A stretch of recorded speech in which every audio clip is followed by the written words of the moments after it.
Today is a rainy day art journaling kind of day, and I'm inviting you to join me as I lose myself in pure color.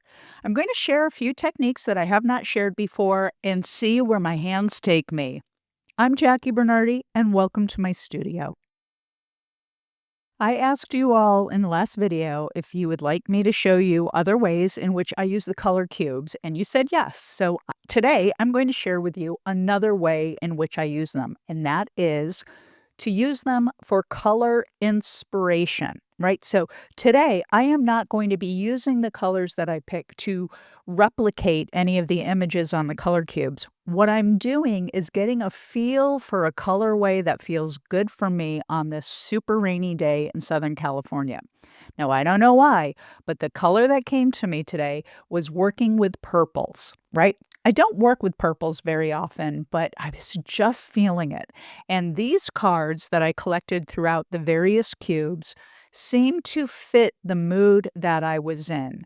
So I grabbed one card in particular for inspiration, and I grabbed my favorite cookbook art journal.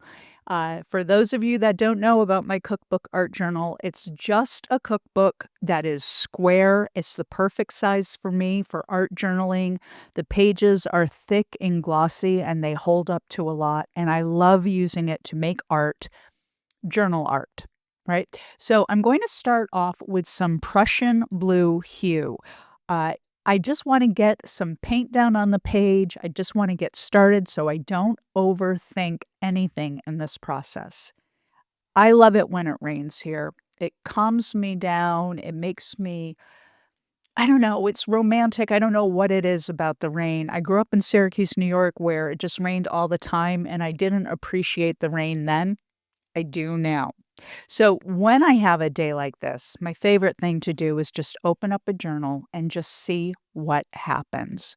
So as I am applying these paints, everything I'm using today, pretty much everything I'm using today will be the Golden Artist Acrylics, and they're going to be the heavy-bodied paints, except for the titanium buff because, excuse me, the Titan buff. That's a fluid acrylic, and unfortunately, my Titan buff heavy-bodied acrylic is all dried out, so I had to use the fluid acrylic, which is just fine by me. And really all I'm doing at this point is making marks with color and breaking up the pages. If I end up with some text showing, that'll be great. If I don't, that's just fine too. But it's important for me in these early stages just to get all my color ideas out on the page. And so this here is the permanent violet dark. And this is a really intense bright color, and it's far more red than what I was thinking I was going to be using today, but I think there are no mistakes, and I do like this. This tool that I'm using right now is actually a silicone paint shaper. It has a pointed nib that's made of silicone, and it's great for doing sgraffito or just creating interesting textures, and that's what I did over on the right-hand side of the art journal. Now what I'm doing is sort of blending in a little bit. I mean, we have a lot of really hard edges on the different colors that I'm using. This is some titanium white that I've mixed in, and I'm just hyper blending it. And what I mean by that is I am just moving my paintbrush from color to color with some of that titanium white.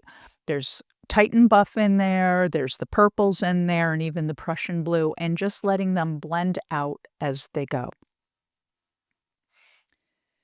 Now to create some resting place for my eyes right now, I'm using the titanium white in a bigger way, and I applied it with this silicone paint shaper, the big one. And I just wanted to, I don't know, calm down the painting a little bit. It's still early on. We're not even really at the messy middle yet, although some of you might argue with me on that. But even at the beginning stages, sometimes my hands tell me it's time to smooth it out a little, and that's what I've been doing here. This that I'm applying now is the dioxine purple, This is an incredibly intense and dark purple. I love this color, and the intensity is kind of marrying, I think, the Prussian blue and that permanent violet dark. Now, did I know that these were going to work together before I started? Not exactly. I didn't not know, but I'm never really sure. And that's why I love doing journal entries like this, because it's another way to do a color study, but while I'm active, while I'm actually creating. This cobalt teal is the wow factor. So, on one of the cards that I looked at, one of the color cards that I looked at, there was a teal in there, and I just loved the way that it was playing with the purples. It kind of reminded me of Esprit clothing lines back in the 80s. They had a lot of purple and teal, or at least I remember wearing a lot of purple and teal. And it's just, I don't know, there's something about it makes me feel good. I like it in this piece. But what I am noticing is that even though there is value contrast in this painting, what was missing was color contrast. And so I'm just going in right now with a little Indian yellow hue. Again, this is the heavy-bodied, paint from Golden Acrylics, and I am just super lightly brushing this in different areas on this piece, just for that color contrast between the purple and the yellow. I like it. Now, I've mixed it in with some of the Titan Buff, and I'm moving around now with the Catalyst Wedge. You knew that the Catalyst Wedge would have to make an appearance because it always does.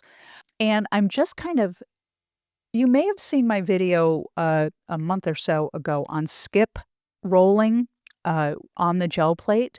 Well, what I'm doing here with both the silicone paint shaper and the Catalyst Wedge is I'm kind of skip applying the paint, and that's why you're seeing a lot of texture being generated.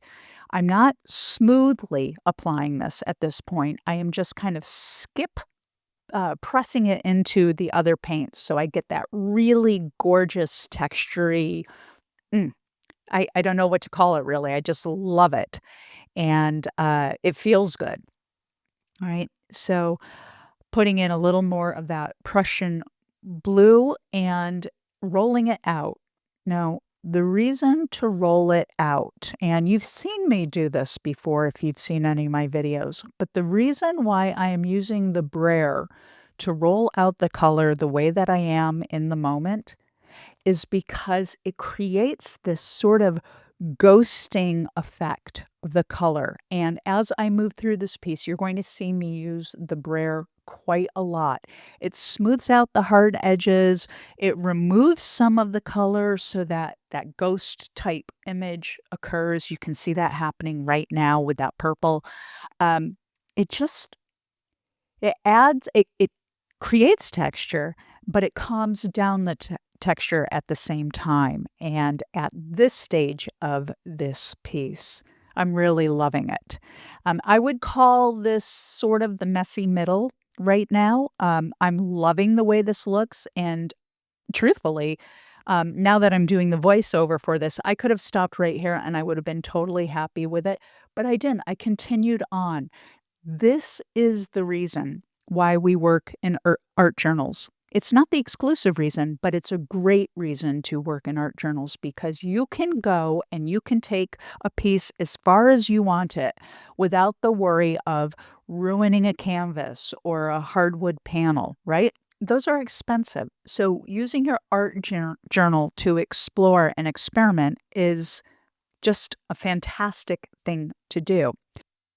So what I'm doing now is I'm blending the colors that are already on the page, but I am blending them by creating new colors using the titanium white and the Titan buff and water. And that's what you're seeing me do right there. I just sprayed this brush with water. That's a continuous spray bottle filled with plain water.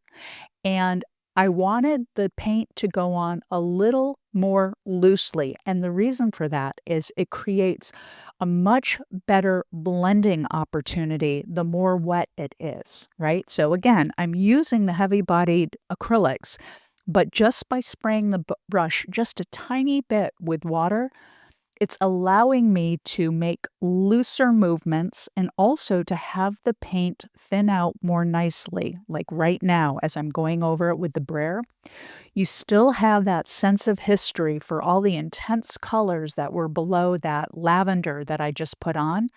And when I rolled over it with the brayer, it emphasized what was below instead of keeping it really structured and textured on top. Mm, love that. Now, as I move through, I'm feeling differently about the piece than I did when I started. When I started, it was very energetic. And you may recall, and you can certainly go back and look at the beginning of this video, but the early application of the paint was bold and intense and like ready, set, go, right? Now what I'm doing, the way that I'm feeling now about what's coming up, maybe it's the rain outside, I don't know, but I'm feeling a little more centered, a little more controlled, and the way that that is showing up today is this really lovely blending that it's just really the word blending is the only word that I can come up with right now that seems to work. I'm using my paintbrushes in a different way than I ordinarily do. I'm holding it differently because the marks that it makes and the application is different, and I like that. This here is my skinny brayer. Um, my friend Trina introduced me to the skinny brayer a long time ago, and I will tell you, when you need it, you need it. It's just the perfect size for an application like this one. There wasn't a big swatch of paint to move, just a little area, and that mini brayer was perfect for it. Now, at this moment of this journaling, I'm almost feeling like I want to create kind of a landscape type thing. But at the same time, I'm really just loving the texture that's happening. So you'll see as I continue on with this, I go through fits and starts of what I'm going to do with this piece. And here's the thing, I do not have to have a completed piece today, right? This is my art journal. I can do whatever I want with it. The reason why I'm saying this is because I want you to know and I want you to believe in your heart that you can do anything you want in your art journal and leave it.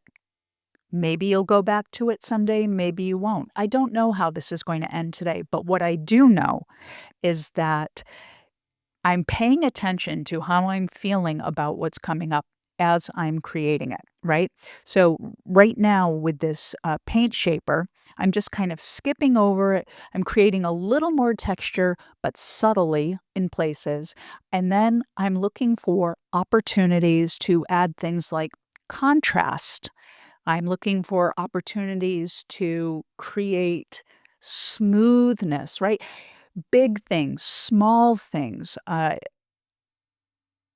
Because it's my art journal, I get to play in it and not worry about the end result. And I know so many of you don't get started on pieces because you can't imagine where it's going to go or you don't know how to start it.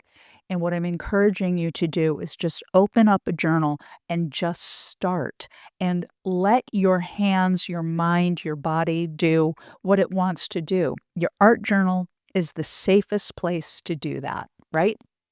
Okay, off my soapbox about that. But as I go through, I'm starting to get this feeling of, ah, I don't know, sort of an impressionistic type feeling, which again, last the last video I posted also was impressionistic in its own way, just really intense colors.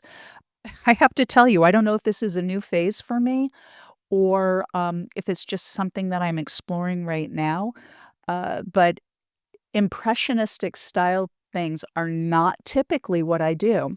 So this is actually extra enjoyable today because I am using a technique that I don't normally, right? So as I'm going, I'm making decisions every single second, micro decisions, big decisions, unilateral decisions. And when I just put down that really dark purple in that area, I wasn't sure if I was going to like it. I put it down. I did like it, but I chose to roll it out. And in retrospect, maybe I shouldn't have rolled it out. I did like that pop of contrast that the darker purple added. I'm going to be okay. Right? I'm going to get over it because it is my art journal, but it's not done. I can go back to it. And that's the point also, right? It allows you to experiment and go back and experiment and go back. And if I end up experimenting too much and I make just mud out of all of it, it's just fine. I can paint over it and start all over again. Now, this teal that has now been mixed with some of the Titan buff, some of the dioxine purple, it's starting to have this character that doesn't exactly read as teal, and it reads more as a contrasting player in the field of colors. I'm going to pay attention to that and whether I continue on with that right now or come back to it later. The teal as a minor player in this whole painting is exciting, just like, frankly, the Indian yellow is to me, right? And that's what's important. It's exciting to me. And I want you to feel the same way about your journal entries. Whether you love them, you hate them, they excite you, they bore you, that's just for you, and it's okay regardless. So this technique here, what I'm showing you, I'm using two brushes. That's not the technique. The technique is using a chip brush to feather out the paint. Now, a chip brush, the bristles are harder bristles, but a chip brush is as cheap as dirt and you can get them at any hardware store. But they do a beautiful job of softening the edges of heavy-bodied paints. They're a little trickier to use with more wet paints like the open acrylics or even the fluid acrylics. But when you're using a heavy-bodied paint, they do a beautiful job of just softening the edge. So just know that. Now, you can also soften the edge by spraying the brush like I did earlier. But once the paint starts to set up, sometimes you don't want to start moving it with wet because it can create a gap in the paint, and you don't want that necessarily. So I like using the chip brush to feather out. As I am looking at this, it is wildly lavender.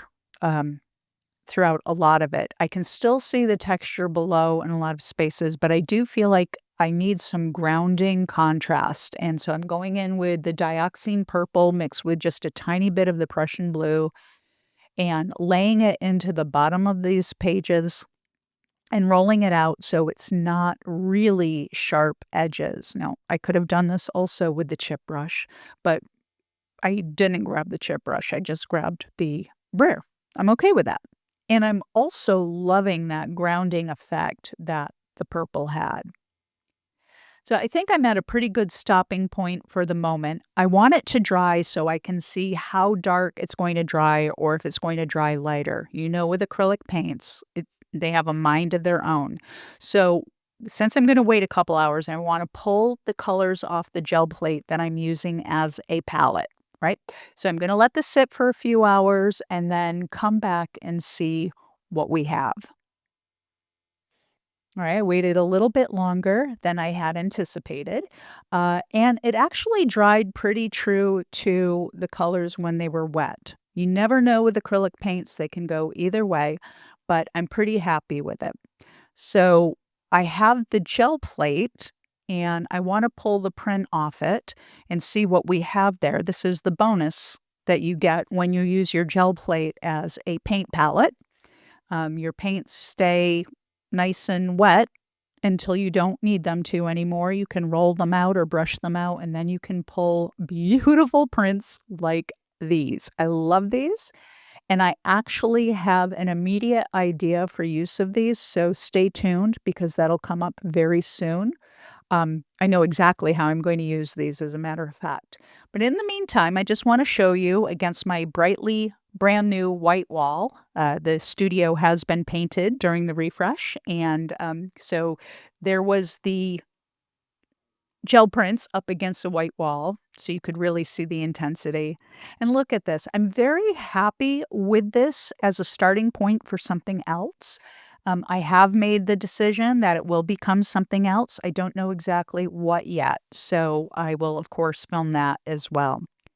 I am so happy that you joined me today. I hope you enjoyed this little romp on a rainy day inside my art journal. I would love to have you come back and join me again.